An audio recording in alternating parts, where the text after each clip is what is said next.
Ողջույն ձեզ։ Ժամանակների խաչմերուկում հաղորդաշարն է Նոյան Տապանի եթերում։ Մինչ այսօրվա մեր բուն թեմային նյութին անդրադառնալը ցանկանում եմ մի վատ լուրի մասին խոսել։ Այսօր վաղ առավոտյան ես տեղեկացա, որ կյանքից վաղաժամ հեռացել է մեր սիրելի ընկեր Արմեն Հովհաննիսյանը։ Արմեն Հովհաննիսյանի հետ որոշակի պայքարի ճանապարհ ենք անցել, թեպետ գաղափարական տարաձայնություններ նույնպես ունեցել ենք, բայց Արմենին դիտարկել ենք որպես հայրենիքի եւ դիտարկում ենք եւ շարունակելու ենք դիտարկել որպես հայրենիքի համար մտահոգ եւ Հայաստանի ապագայի Հայաստանի համար իսկապես պայքարի դուրս եկած մարտիկ եւ այդպես էլ հիշելու ենք նրան, ցանկանում եմ ցավակցություններս հայտնել նրա ընտանիքի անդամներին, նրանց մաղթել համբերություն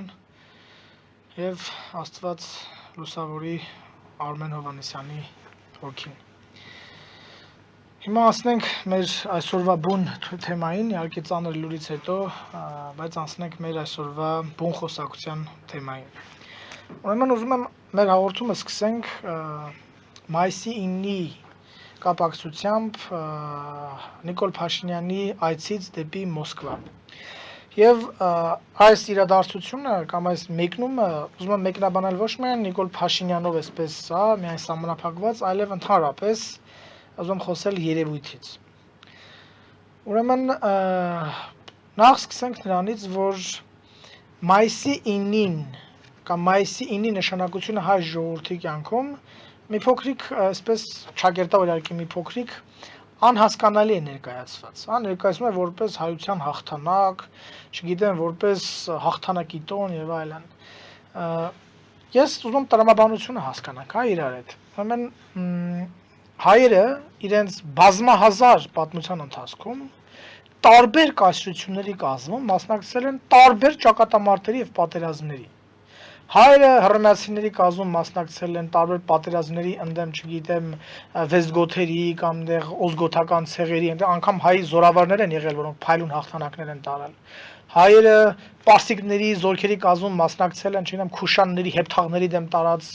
ճակատամարտերին եւ հայոց այրուձին այնտեղ իրեն դրսևորում էր փայլուն եւ կատարյալ։ Էլ չեմ խոսում, չգիտեմ, Նադիր շահի տարած հաղթանակի մասին թուրքերի դեմ, որտեղ Եղվարդում հայկական զորքերը էլի նշանակալի դեր ունեցան։ Այսպես Օսմանյան բանակի կազմում անգամ հայկական զորքեր են կռվել, ֆրանսիական բանակի կազմում են կռվել։ Հիմա այս ինչ մտածողություն է։ Հիմա ինչ անենք, այդ բոլոր տոները հռչակենք հայկական հաղթանակի տոներ։ Այսինքն այդ տրամաբանությամբ եկեք բարձենք տեսնենք թե օրինակ, չգիտեմ, երբ Օսմանյան որ սուլթանը հաղթանակ տարավ ում նկատմամբ, հայերը մասնակցում էին այդ պատերազմին, նշենք հաղթանակի օր։ Կամ, չգիտեմ, Հասկերտը հաղթեց այս թշնամիներին, հայկական այրուձին նշանակալի դեր խաղաց, նշենք հաղթանակի տոն։ Այս ինչ մոտեցում է։ Եվ սա միայն Նիկոլ Փաշինյանին եւ Նիկոլ Փաշինյանական վարչակարգին բնորոշ չէ։ Սա, ինչպես մենք բազմիցս նշել ենք, սա օտարահպատակ իշխանական համակարգի հերթական դեմքերից մեկն է, դեմքի հերթական դրսևորումներից մեկն է։ Այսինքն տարիների ընթացքում այս օտարահպատակությունը այսպես փորձ է արվում սրսկել, ներարկել հայ ժողովրդի մտածողության մեջ։ 30 տարի մենք ունեցանք մայիսի 9-ը, մայիսի 8-ը որպես Արցախյան պատերազմի հաղթանակ, բայց առնվազն իմ հիշողության մեջ հայրենական պատերազմում տարված այդ հաղթանակ կոչվածը ոչ պակաս նշանակություն էր ունենում, քան Արցախյան հերոսամարտում Արցախյան պատերազմի առաջին փուլում մեր տարած հաղթանակը։ Եթե չասեմ անգամ ստվերում էր այդ հաղթանակը։ Սա ինչ մոտեցում է, սա ինչ օտարահպատակություն է, սա ինչ ծառայողական մտածելակերպ է։ Տարբեր կայսրությունների համար կռվել եւ պատերազմելը ներկայացնել որպես հաղթանակ կամ պատճառը բանել, եթե այդպես չլիներ, գերմանացիք կմտնեին, կնվաճեին, թուրքերն այստեղից կհարձակվեին։ Այդ նույն տրամաբանությունը աշխատում է շատ այլ դեպքերում։ Եթե Նադիրը չհաղթեր թուրքերին, թուրքերը կմտնեին այստեղ էլ կոտորածներ կանեին։ Ուրեմն ինչ անենք։ Եկեք Նադիր շահին Հայաստանի Հանրապետության կամ հայության ազգային հերոսի կոչում տանք։ Սա վկայում է հայկական իշխանական համակարգի օտարահպատակության, օտարամոլության ծառայողական մտածելակերպի մասին։ Բնականաբար որորդ անգամ կրկնվում ենք, որ դրա դիմաց նրանք ստանում են իրենց շահաբաժինը, ծառայելու դիմաց օտարներին ստանում են շահաբաժին, ինչը հիմնականում այստեղ բնակվող հայության շահագործման հաշվին է լինում։ Այսինքն վերակացու են նշանակվում այս տարածքում կամ որևէ հայկականության, հայկական տարածքում վերակացու են նշանակվում, օտարի շահերն են սպասարկում եւ ձեռքի հետ նաեւ իրենց անձնական կլանային շահերն են սպասարկում։ Ինչ են անում իրենք, մենք բազմիցս խոսել ենք, դա արդեն առավել քան ակնհայտ է, բայց սրա դիմաց հայ ժողովուրդը պետք է արդեն ունենա իմունիտետ։ Առաջինը պետք է ունենա իմունիտետ այս օտարը հպատակ իշխանական համակարգից, այս օտարը հպատակ ճակերտավոր իշխանավորներից ազատվելու, ազատագրվելու կամ առնվազն նրանց որպես հենց այդպիսին, որպես օտարի ծառա, որպես օտար դիտարկելու, դա առաջին քայլն է, նրանցից որևէ լավ բան այլևս չակնկալելու եւ չսպասելու, եւ հաջորդ քայլն արդեն որը կբխի այս ընկալումից, նրանցից ազատագրվելն է որպես օտարների ֆիլիալ, որպես օտարների կցորդ, որպես օտարների շահերի սպասարկու ի հեճուկս հայկականության, հայության եւ հայկական պետականության։ Եվ մայիսի 9-ին հայկական կողմից ասենք Հայաստանի Հանրապետության վարչապետի մասնակցությունը այնալ այդ իրավիճակում, այդ կերպարով, դա այսինքն հայկական հայությանը ներկայացնող վարչակարգի հերթական այդպես ուզվորության, հերթական օտարին սիրաշահելու, օտարին քծնելու, հերթական օտարին քծնելու դրսևորումներից մեկն էր։ Դրան զուգահեռ շատ ցավալի փաստ է, բայց դրան զուգահեռ օրինակ տարբեր մակարդակներում քննարկվեց, որ Ալիևը չի այցելել Մոսկվա։ Պատկերացնում եք Ալիևը, Ադրբեջանի կոչված պետության ղեկավարը, այն մակարդակի արդեն հասել, որ իգնոր է անում եւ չի գնում։ Տարբեր մեկնաբանություններ եւ տարբեր բացատրություններ կտրվեն դրան։ Ես հիմա չեմ ուզում, այնպեսի մի բանից խոսենք, որի իրական պատճառները դեռևս չգիտեմ, դա միգուցե կպարզվի առաջիկայում, բայց ակնհայտ է, որ սրանով փաստացիորեն Ալիևը կամ ադրբեջանական կողմը ցույց են տալիս իր ինքնիշխանությունը, իր ինքնուրույնությունը, իր այդ մակարդակի գործիչ լինել եւ այդ մակարդակի պետություն լինելը։ Եվ դրան եթե զուգահեռ դնենք, թե Ալիևը ինչպես է նոյեմբերի 9-ը Ադրբեջանում քարոզում, որ իրենց հաղթանակի հայրենական պատերազմի հաղթանակի նշանակություն է տալիս, հասկանում ես, որ այն ինչ պետք է տեղի ունենար այստեղ կատարվում է այնտեղ, այսպես փոխաբերական իմաստով ասենք։ Այսինքն մենք մեր Արցախյան ազատագրման, Արցախյան պատերազմի առաջին փուլը, մեր հողերի ազատագրմանը չտվեցինք համահայկական հողերի, համահայկական հողահավաքի մի փուլի նշանակություն։ Արցախյան պատերազմը չդարձեցինք մեր հոգու մի մասնիկը։ Ինչի հիմա փորձում է անել Ալիևը։ Այդ հակառակը, այսպես հայրենական պատերազմի, չգիտեմ, ինչ նշանակություն ենք տալիս տարբեր կայսրությունների տարած հաղթանակներին, որոնց մենք մասնակցել ենք։ Սա մասին ես էլի առիթ եմ ունեցել խոսելու եւ ոչ միայն ես, այլ նաեւ ազգային օրակարգ կուսակցության տարբեր ներկայացուցիչներ, որ ի վերջո հայրից մասնակցությունը 1941-42 թվականների պատերազմին նույնպես շատ այսպես վիճահարույց կողմեր ունի կամ հարցեր կան, որոնք օրինակ պատասխան են ընկալում, պատասխան են պահանջում։ Ինձ համար օրինակ միջև այժմ ճակերտավոր այսպես ասեմ, անհասկանալի է մնում, իսկ իրականում երբ որ ասում անհասկանալի է մնում, ես լավ էլ հասկանում եմ, ուղղակի ուզում այս հարցադրումը բարձրացնել, որովհետեւ դուք հերթական անգամ մտածեք, ինչպես է ստացվում, որ 41 թվականին մոտավորապես 2 միլիոն բնակչություն ունեցող հայկական այս ԽՍՀ կոչվող պետությունից 1.8 միլիոնից 2 միլիոն են ասում այդ ժամանակ բնակչություններ, մոտ 600,000 հոգի զինվորագրվել է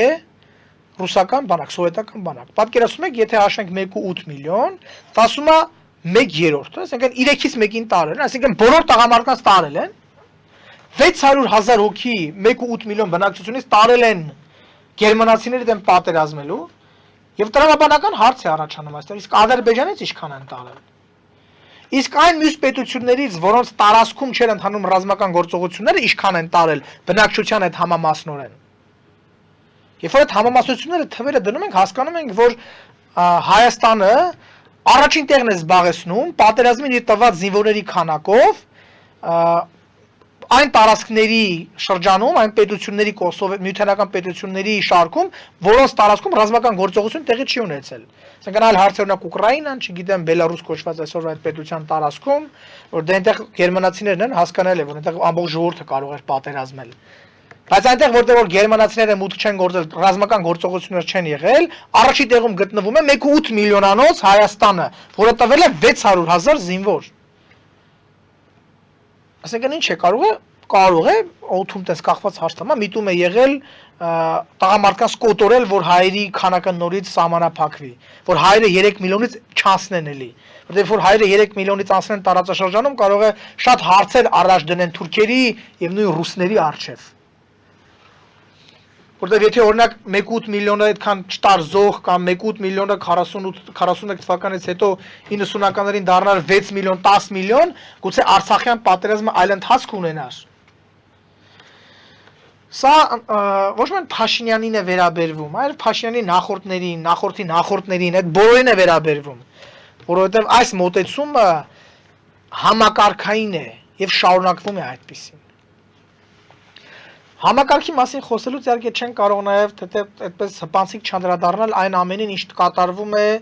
այսօր ազգային ժողովում։ Այդ երկու ստեկ նույնիսկ դժվարանում եմ քաղաքական կոռեկտության մեջ անվանումն էլ տալ այդ ամենին, ինչ կատարվում են։ Երկու ստեղ դու այսպեսին ես, դու այնպեսին ես, իրար փոխադարձ վիրավորանքներ, բայց երբ որ մենք գալիս ենք ընդհանրական հարցերին, հայկականությանը վերաբերող հարցերին, այդտեղ չկա որևէ տարաձայնություն։ Կրկնվում եմ, օրինակ հայկական պետության տարածքին վերաբերող հարցում նրանք բոլոր ովքեր որ ազգային ժողովում իրար այդպես բսկրտում են իբրև թե, բոլորը միակարծիք են։ Բոլորը միակարծիք են, որ Հայաստանի Հանրապետությունը 29000 սովետական միության իրավահաջորդն է, Իրանից բխում է, որ 29743, ինչպես Ալիևն է ասում դեռևս, եւ վերջ, հայերս ցեղասպանության պահանջատերը չենք եւ նաեւ պահանջատեր այն իմաստով չենք, որ մեր հողերը հողահավաք պահանջ չունենք, այսինքն հայկականության վերաբերող այս հարցերում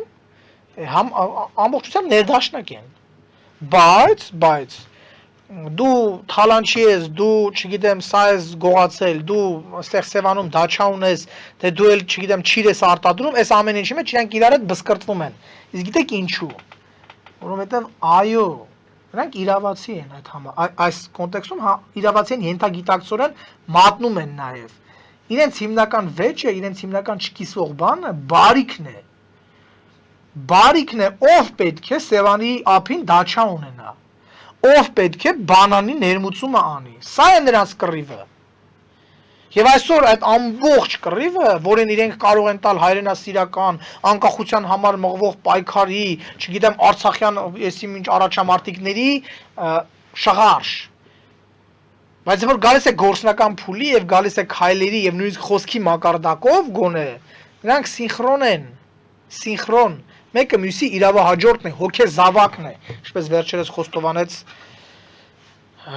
վարչակարգերից մեկի պարագլուխը, որ ամեն մեկն էլ բոլորն էլ իրար հետ կապ ունեն եւ բոլորն էլ իրար հետ իրավահաջորդ են։ Եվ սա հայությունը պետք է գիտակցի, պետք է հայությունը սա ընկալի վերջո, որ ժամանակն է դուրս գալու այս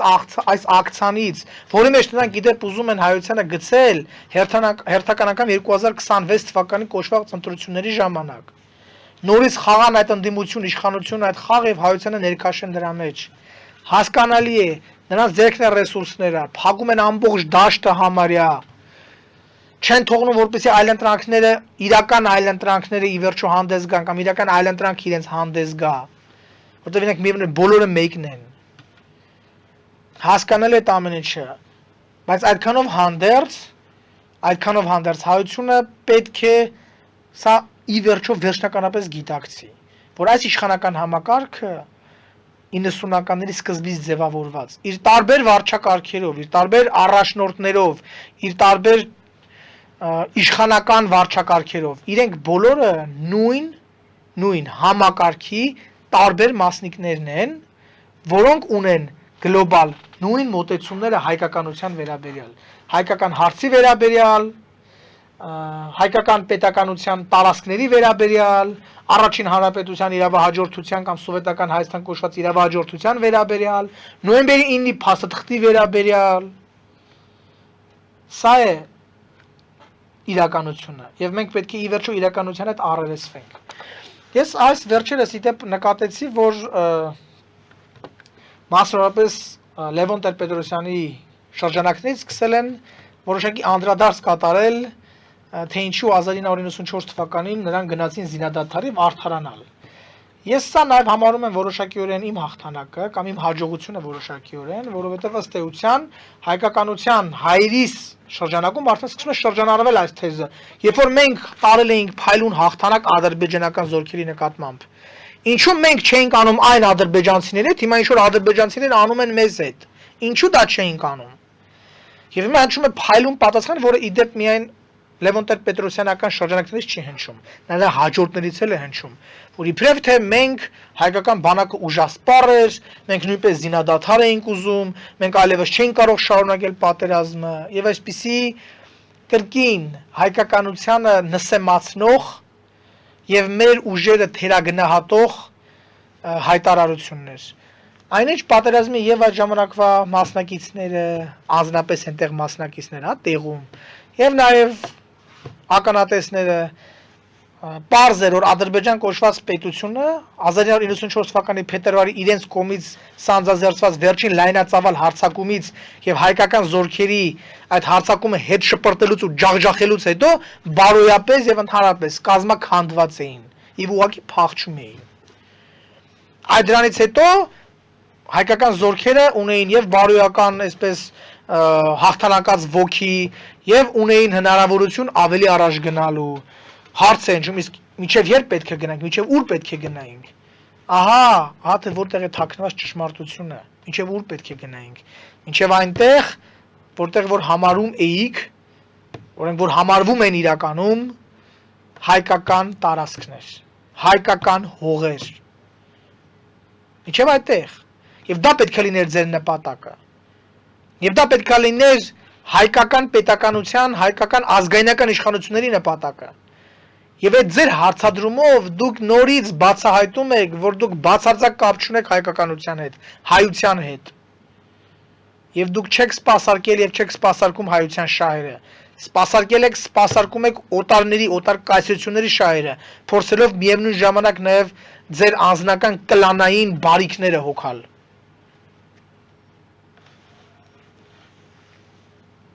Եվ հիմա նույնպես շարունակում են այդ իշխանություն, ընդդիմություն, այդ թույլ տվեք ինձ ասել, այդ շոուն, կլոունադան, որի մեջ փորձում են մտցնել հայությանը։ Եվ հաշվի առնելով նրանց ռեսուրսները տարատեսակ, մասամբ հաջողվում է։ Իսկ մեր խնդիրն է այս հաղորդման եւ նմանատիպ այլ հաղորդումների, որոնք այնուամենայնիվ քիչ են, բայց կան, որ հայությանը փորձեն ցույց տալ այս մանիպուլյացիաները, այս նախկին ներկա կեղծ դիսկուրսը, այս իշխանություն ընդդեմություն կեղծ նորից դիսկուրսը եւ իրականում նրանց նմանությունը։ Մի հարցի վերաբերյալ եմ ուզում խոսենք, ուրեմն տեսնում ենք, որ տարածաշրջանում եւ աշխարհում տեղի ունենում լրջագույն իրադարձություններ։ Ուժերի վերադասավորում է տեղի ունենում, ինչպես տարբեր տարածաշրջաններում, այնպես նաեւ գլոբալ աշխարհի մակարդակով։ Եվ հայկական կողմը կամ հայկական կողմը ներկայացնողները, ինչպես սրանից առաջ, այնպես էլ հիմա, ձգամպես համր են, կարծելով, որ դա դիվանագիտական խոշորագույն քայլ է։ Սուս մնալը, ձեն չանել, ծպտուն չհանելը դիվանագիտական բան են ներկայացնում, որպես գրոսմաստերական քայլ։ Այսինքն չեն էլ հասկանում, որ իրավիճակներ կա, որ պետք է արտահայտվել, իրավիճակներ կա, որ պետք է լռել, իրավիճակներ կա, պետք է այսպես դիրքավորվել։ Ոչ, ինչ լինում է, Ռուսաստան-Ուկրաինա պատերազմ է գնում, Իրան-Իսրայել բախում է գնում, հիմա արդեն Պակիստան-Հնդկաստան բախում է գնում, այդ Պակիստան-Իրան, Պակիստան-Հնդկաստան բախման վերաբերյալ, ուրեմն Պակիստան այն պետությունն է, իմ իմանալով աշխարհում միակ, որ Հայաստանը որպես պետություն չի էլ ճանաչել։ Եվ ակնհայտ իր աջակցությունը եւ տարբեր նյութական, չգիտեմ, ռազմական աջակցությունն է հայտնել մեր թշնամիներին։ Դրան հակառակը կա Հնդկաստան, որը Հայկական կողմի նկատմամբ այսօր աշխարհում ամենաբայրացական վերաբերմունքներից մեկն է ցույց տալիս նաև գործնականում, եթե ոչ ամենաբայրացական։ Զենքի ներմուծումից սկսած, այլ աջակցությունից եւ այլն։ Իդեպ հնդկական կողմը անդրադառնալով թուրքական եւ ադրբեջանական մամուլում Պակիստանի նկատմամբ այդ բայրացական արձագանքներին նույնիսկ արգելում է հիմա իր քաղաքացիներին մեկնել այդ երկրներ։ Եվ այս իրավիճակում հայկական կողմած կողմը ԱԳՆ կոչված այդպիսի մի նախարարություն կա, պատկերացնում եք, կոչվում է Հայաստանի արտաքին գործերի նախարարություն։ Այդպիսի բան էլ կա։ Թեպետ այդպիսի շատ այնց նախարարություններ կան, որոնք ուղղակի կան։ Որևէ մի արձագանք չկա։ Հնդկաստանի վերաբերյալ, Հնդկաստանին որևէ։ Այսինքն Պակիստանի եւ Հնդկաստանի միջեւ հավասարության նշան է դրվում։ Այն Պակիստանի, որը մեզ ճանաչում է որպես թշնամի, չի դիտարկում որպես անկախ պետություն, իր աբեկիչներով եւ ամեն ձևով օգնել է մեր թշնամիներին, եւ այն Հնդկաստանին, որ 180 աստիճան հակառակը օգնում է մեզ, մեր դաշնակիցն է ռազմավարական բնույթի, բնական դաշնակիցներից է այս պահին, հավասարության նշան է դրված։ Եվ սա նորից վկայում է կրավորական օտարներին նայող իրենց այսպես ասենք, քաղաքական տերմինոլոգիա չի, բայց այսպես ասենք, որ բան լինի, հասկանալի լինի, պատկերավոր լինի, իրենց պապաների խոսքին սպասող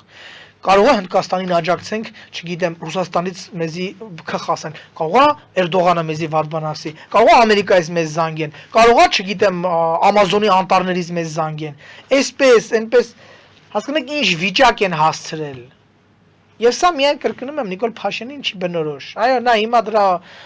այդ ամեն ինչը հասցրել է կատարելության, այսպես հասցրել է ապոգեի։ Բայց հո միայն սա նրան բնորոշ չէ, սա բնորոշ է նրա նախորդին, սա է։ Այս վիճակի մեջ են գցել սրանք բոլորը հայությանը։ Այն հայությանը, որը երբ որ ինքն իրեն հավատում է եւ դուրս է գալիս պայքարի, ջախջախում է։ Հաղթանակներ է տոնում անհավատալի։ Հիմա այս հայը, այս հայ զինվորը ընկել է այս հայ ճակերտավոր, ինչ հայ, այս քաղաքական վերնախավի, ճակերտավոր ռազմական վերնախավի ձեռքին։ Եվ աշխարհով մեկ ստորացվում ենք եւ կորուստներ ենք ունենում օր-օրի։ Ինչպես պետք է սա դեմն առնել։ Մի ճանապարհ կա, սրա մասին մենք բազմիցս նշել ենք, դա ազգային ազատագրական պայքարն է։ Այլ տարբերակ այս ամենի դեմն առնելու չկա։ Եվ կրկնվեմ, մենք պետք է գիտակցենք, որ այսօրվա մեր դրությամբ, ինչպես մեր ամբողջ պատմական հայրենիքը, այնպես էլ այս հատվածը իրականում օկուպացված են։ Նրանք օկուպացված են ուղիղ արտաքին թշնամիների կողմից, սրանք օկուպացված են արտաքին թշնամիների սպասարկող վարչակարգի կողմից, համակարգի կողմից։ Ուղղակի ազգանուններն են յանով։ Երբ որ մենք սա գիտակցենք, կհասկանանք, որ այս ամենի դեմ առնելու միակ ճանապարհը ազգային ազատագրական պայքարն է իր ընդունելի տարբեր գործիքակազմերով։ Միայն մենք չենք, հայերս չենք, որ մեր պատմության ընթացքում ազատագրական պայքար ենք մղել։ Տարբեր ժողովուրդներ կան։ Փորձ կա դրա համար, տարբեր իրավիճակների, տարբեր դեպքերի։ Եվ ի վերջո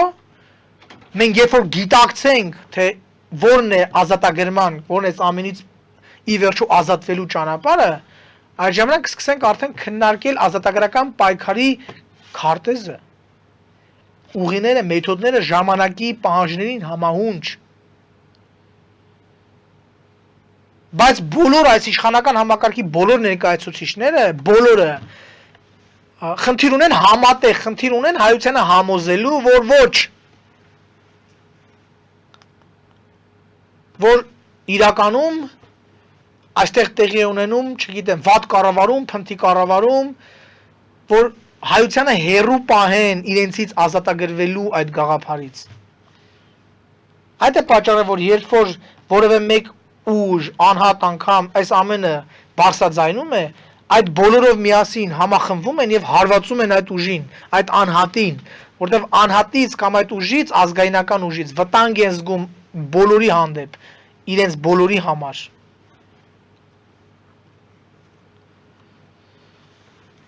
Այս ամենի, այս հարցերի շուրջ ես ուզում, որ այսօր մենք զրուցենք եւ ավարտելով նորից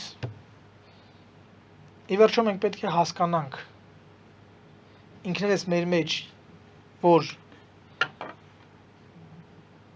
մեզ այսօրվա դրությամբ